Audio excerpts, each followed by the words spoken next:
முன்னாடி இருக்கிற காலகட்டத்தில் வந்து பாத்தீங்கன்னா தமிழ் சினிமா, அதாவது தமிழ் படங்கள் எல்லாமே வந்து உலக அளவுல வந்து பேசக்கூடிய படங்களா இருந்துச்சு. ஆனா இப்ப இருக்கிற காலகட்டத்துல வந்து தமிழ் ரசிகர்களே என்ன பண்றாங்க அப்படின்னு பாத்தீங்கன்னா வேற மொழிகள் இருக்கிற படங்களுக்கு வந்து நிறைய வரவேற்பு கொடுத்துட்டு இருக்காங்க இல்லையா? சோ இதை வந்து நம்ம எப்படி பார்க்கப்படுது அப்படின்னா, தமிழ் சினிமா வந்து ஒரு தரம் தாழ்ந்து போயிட்டு இருந்துச்சா அப்படின்னு வந்து கேள்வி இருக்கு. தமிழ் சினிமா வந்து என்னைக்குமே தரம் தாழ்ந்து போகாது. தமிழ் சினிமாவில் உள்ள டைரக்டர்கள் இருக்காங்க பார்த்தீங்களா, அவங்க வந்து அசிஸ்டன்ட் டைரக்டராக இருந்தால் ஒரு டைரக்டராக வந்தாங்க.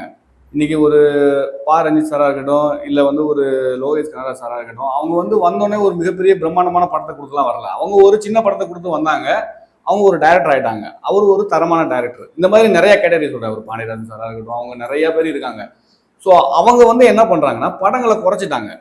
தரமான டைரக்டர்கள் படங்களை குறைச்சிக்கிட்டது தான் இன்னைக்கு வந்து தமிழ் சினிமாவில் படங்கள் வந்து தரமான படங்கள் வரதில்லைன்னு நம்ம சொல்கிறோம். புது டைரக்டர்கள் வராங்க, அவங்க என்ன பண்ணுறாங்கன்னா, ஒரு அசிஸ்டன்ட் டைரக்டராக வராங்கன்னா, அசிஸ்டன்ட் டைரக்டருக்கு முன்னாடி கேட்டகரி என்னன்னா, அவனுக்கு நல்லா எழுத தெரியுமா, நல்ல ஸ்கிரிப்ட் நாலேஜ் இருக்கா, நம்ம கூட ஒர்க் பண்ணுவானா, நல்லா தமிழ் பேசுவானா, இந்த மாதிரி தான் பார்த்து முன்னாடி அசிஸ்டன்ட் டைரக்டர்ஸ்லாம் எடுத்தாங்க. ஆனால் இன்னைக்கு எப்படி எடுக்கிறாங்கன்னா, அவங்க கூட நிறைய பணம் இருக்கா, அவன் காரில் வந்துடுவானா, நம்மளை பிக்கப் பண்ணிட்டு போயிடுவானா, அவனுக்கு சம்பளம் கொடுக்க தேவையில்லை, அவன் எப்படி செட்டில்டாக இருக்கானா, அந்த மாதிரி ஆட்களை வந்து அவங்க கூட வச்சுக்கிறாங்க.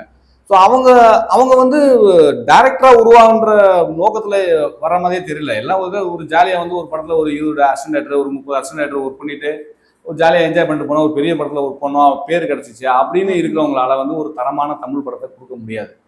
இன்னொரு விஷயம் என்னன்னா, தரமான தமிழ் படத்தை கொடுத்த டைரக்டர்கள் வந்து ஒரு 4-5 படங்கள் பண்ணுங்களேன் வருஷத்துக்கு.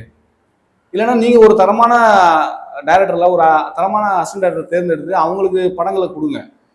நிறைய ப்ரொடியூசர்ஸ்களை உள்ளே கொண்டு வாங்க. ப்ரொடியூசர்களை நீங்கள் அழிச்சிட்டிங்கன்னா அதுக்கப்புறம் திரும்ப அவங்க படம் பண்ண வரமாட்டாங்க. நிறைய பேர் வந்து ப்ரொடியூசர்ஸ் கையில் பணத்தை வச்சுட்டு நல்ல டைரக்டர்கள் கிடைப்பாங்களா அப்படின்னு தேடிட்டு இருக்காங்க. நடிகர்களும் அப்படிதான். இன்னைக்கு பெரிய பெரிய நடிகர்களுக்கெல்லாம் வந்து அட்வான்ஸ் கொடுத்து படம் பண்ண ரெடியாக இருக்காங்க. ஆனால் ஏன்னா அவங்களுக்கு தான் பிஸ்னஸ் இருக்குது. இந்த பிஸ்னஸ்ன்னு ஒரு விஷயத்துல தான் வந்து நம்மளோட படங்கள் வந்து குறைஞ்சிச்சு. இப்போ மலையாள படங்கள், கன்னட படங்கள், தெலுங்கு படங்கள்லாம் சொல்றீங்கன்னா, இப்போ தெலுங்கு படம் பார்த்தீங்கன்னா மிக பிரம்மாண்டமாக பண்ணுறான். அவனுக்கு வந்து கோடிக்கணக்கில் படத்தை போட்டு பண்ணுறான். தெலுங்கு இண்டஸ்ட்ரியிலையும் இந்த மாதிரி சூழ்நிலைகள்லாம் இருக்குது. தெலுங்கு படத்தில் வந்து தமிழில் ஹிட் ஆகிற படங்கள் பார்த்தீங்கன்னா ஒரு அல்லு அர்ஜுன் படமாக இருக்கும், இல்லை ஒரு மகேஷ் பாபு படமாக இருக்கும். ஸோ இந்த மாதிரி படங்கள் தான் ஹிட் ஆகுது. எல்லா படங்களும் வந்து ஹிட் ஆகுறதில்ல.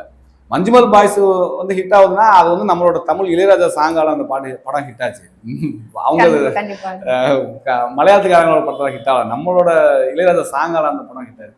ஸோ சில இது வரதான் செய்யும், போகதான் செய்யும். ஆனால் தமிழ் சினிமா வந்து என்றைக்குமே தரமாக தான் இருக்கு. நல்ல டைரக்டர் வந்து நிறைய படம் பண்ணணும்னு நாங்கள் ஆசைப்படுறோம்.